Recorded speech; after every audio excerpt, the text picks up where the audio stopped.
everybody, it's Amber with the White Dog Farm, and I'm out here in the bee yard this morning. I don't know if you can see the beehives over there.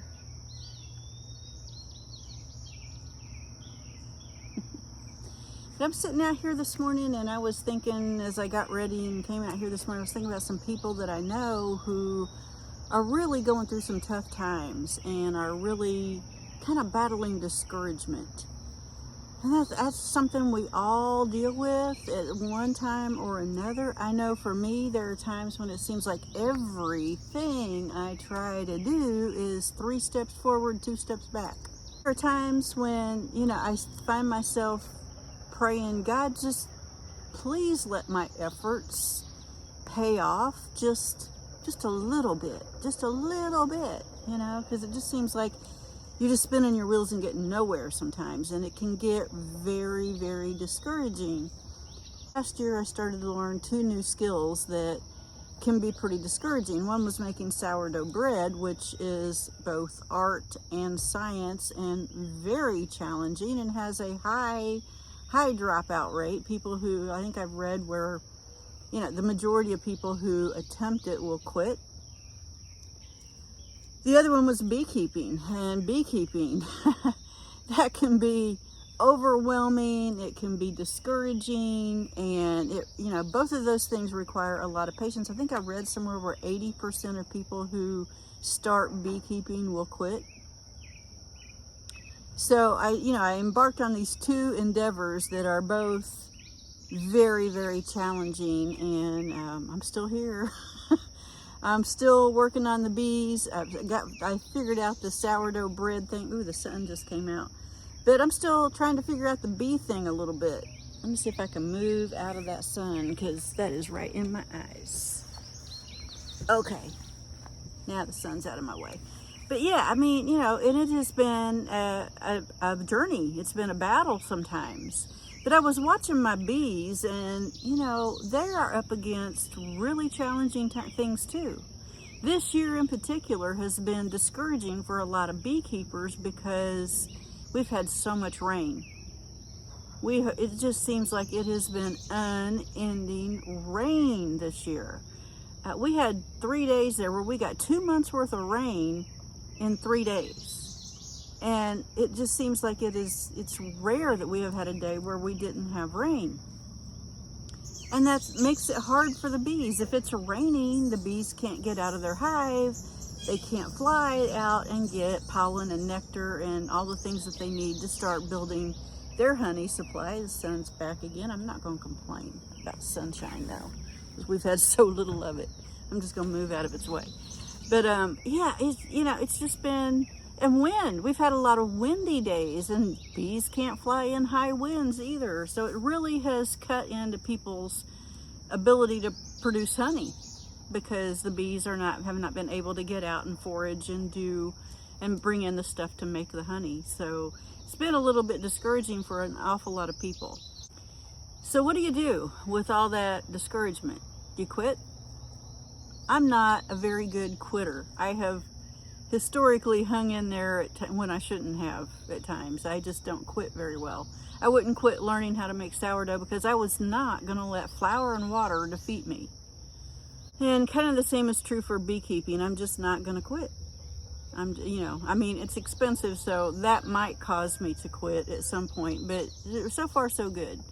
And I have no intention of quitting. In fact, I have all the plans to expand. I want to have more beehives next year. I want to have a little workshop where I can keep all my beekeeping equipment and harvest the honey in there and all that. So I have plans for the future, and hopefully that all works out. But what do you do when you're discouraged? Because we all are at times discouraged.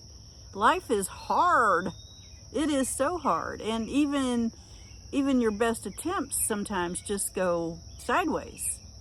Well, I've been watching these bees, and they've been up against a lot. There's a lot of things that can go wrong with bees and beekeeping. They battle mites, a little thing called the Varroa destructor mite. Sounds atrocious, doesn't it? It is atrocious. It can wipe out a hive in no time at all. And as beekeepers, we step in and intervene and treat the beehives for mites and try to help them stay above and beyond that and stay on top of it. But, you know, it's a thing that they battle. In the spring, beekeepers often get discouraged because bees will swarm. It's very common in the springtime for your bees to swarm. Moving from the sun again. This is going to be a back and forth thing. But yeah, in the spring, it's very common for your bees to swarm. So as a beekeeper, your job is to get into that hive at least once a week and look for signs that they're thinking about swarming. And then you can take steps then to try to prevent that. But sometimes your best efforts go awry and they're going to swarm anyway. Bees are going to do what bees are going to do. Beekeeping is just a meager attempt to control nature, which is funny. It's really funny because you can't. You can maybe try to influence it a little bit, but you can't really control it. So there's the sun again. I got a cloud up there that is just not cooperating with me. But yeah, so what do you know, when your bees swarm, what that means is that your queen bee and half of the bees in the hive leave. They leave and they don't come back unless you can happen to find them in a tree somewhere and catch them and bring them back and put them in another hive. Otherwise, they're gone. That leaves the bees in the hive with no queen. They have to then make a new queen, which can take, I think if I remember right, there's a lot of stuff to remember, but I think it takes about 2.5 weeks for them to make a new queen. After she emerges, then she's going to need about a week or so to mature so that she can go on a mating flight and be mated with a drone bee. A drone bee is a male bee. And by the way, male bees do not have stingers, so they cannot sting you. But she has to go on her mating flight, get mated with a drone bee, and then come back, hopefully come back, if she doesn't get squished on somebody's windshield or eaten by a bird or any other number of things that could happen to a bee.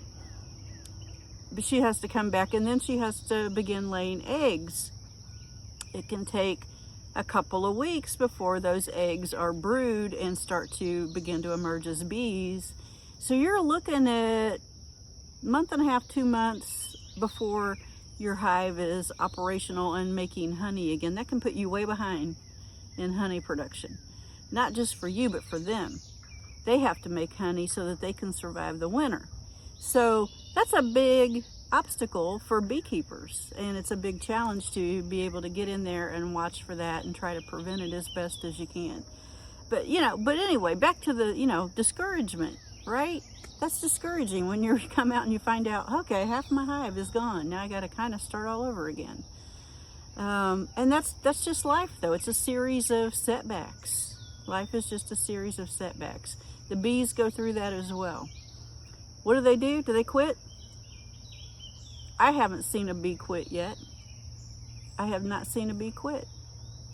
Every time I look at my bees, every time I get in that hive, they're busy. They're doing something. They're either building out comb or they're doing waggle dances. That's something else I'll tell you about sometime. Google that bee waggle dance. It's pretty funny. But yeah, they're busy. They don't quit. They don't just lay down and give up. They hang in there and they keep on keeping on. They keep on doing what they're supposed to do. Maybe, I don't know, maybe because they know life is short. The lifespan of a bee is about 45 days or so, give or take. The queen bee can live longer. She can live 2 to 5 years. But the worker bees, all the other bees in the hive, they get a little over a month to live. Now, most of us, if we were told you have a month to live, we'd probably do some things differently. We probably wouldn't get as discouraged about little things that don't really matter in the long term. We'd probably spend our time a little bit differently. So learn something from the bees and keep hanging in there and keep trudging along. Time will pass. It's going to pass. It might pass like a kidney stone, but this will pass. This season of life will pass. And there is a better day coming. Paul got discouraged too. There were times in the Bible where he asked God to change his situation. And you know what God's response was to him? My grace is sufficient. really? Really, God? I mean, I'm going through all this difficulty, and that's what you got for me? Is I'm enough? You know what? He is enough. He will get us through. He is enough. He will give you the strength. He will give you everything you need to get through that situation. You got to do your part, though, too. You got to hang in there and not quit and not give up. So let me encourage you, if I can, to hang in there. Know that God's got you. Know that this is going to pass. It's going to be okay.